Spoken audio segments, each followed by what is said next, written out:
পটল এখনকার দিনে পটল খেয়ে খেয়ে যেন একঘেয়ে লাগে। বাজারে পটল আর ঝিঙে এছাড়া তেমন সবজিই নেই।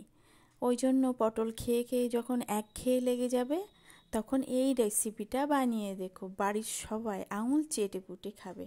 তার জন্য 500 গ্রাম পটল খোসা ছাড়িয়ে একটু ছোট করে কেটে নিয়েছি। এটা একটা হামানদিস্তায় আমি থেতো করে নিয়েছি, তোমরা শিলবাটাতেও বেটে নিতে পারো। এবার কড়াইতে সর্ষের তেল দিলাম, দিয়ে 1/2 চা চামচ মতো কালো জিরে আর শুকনো লঙ্কা ফোড়ন দিলাম, দিয়ে 15 থেকে 20টা রসুন থেতো করে দিলাম। রসুনটা যখন বেশ তেলে একটু লালচে ভাজা ভাজা হবে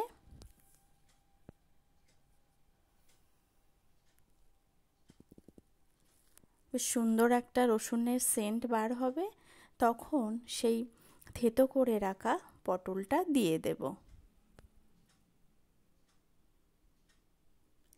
দিয়ে পরিমাণ মতো লবণ আর হলুদ দেব, দিয়ে সুন্দর করে মিশিয়ে নিয়ে ঢেকে কিছুক্ষণ রান্না হতে দেব।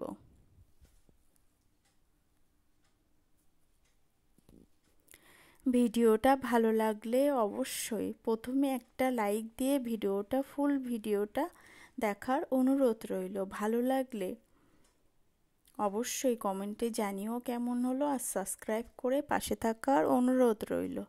ঢাকনাটা সরিয়ে দেখলাম বেশ একটু জল বেরিয়েছে পটল থেকে। এই জলটা টেনে আসা পর্যন্ত রান্না করে নেব।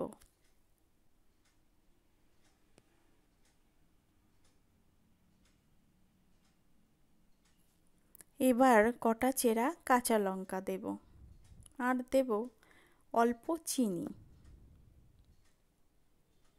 চিনিটা দিলে না টেস্টটা ব্যালেন্স হয় আর খুব সুন্দর একটা খেতে লাগে। এবার এটাকে আঠালো করার জন্য দেব 1 চা চামচ মতো ময়দা একটু জলে গুলিয়ে, দিয়ে সুন্দর করে মিশিয়ে নেব। কালারের জন্য অল্প একটু কাশ্মীরি লাল লঙ্কার গুঁড়ো দেব। এটা তোমরা দিতেও পারো, নাও দিতে পারো। এটা দিয়ে সুন্দর করে মিশিয়ে কিছুক্ষণ রান্না করে নেব, যতক্ষণ না এই পটলটা থেকে তেল না ছেড়ে দিচ্ছে। পটলটা থেকে যখন তেলটা ছেড়ে দেবে বুঝবে রান্না আমার রেডি। এই পটলটা দিয়ে ভাত, রুটি সব কিছু দুর্দান্ত লাগে খেতে। খুব সহজেই বানিয়ে নেওয়া যায়, আর খেতে কিন্তু দারুণ টেস্টি হয়। যে খায়নি কখনো পটল সেও চেয়ে খাবে।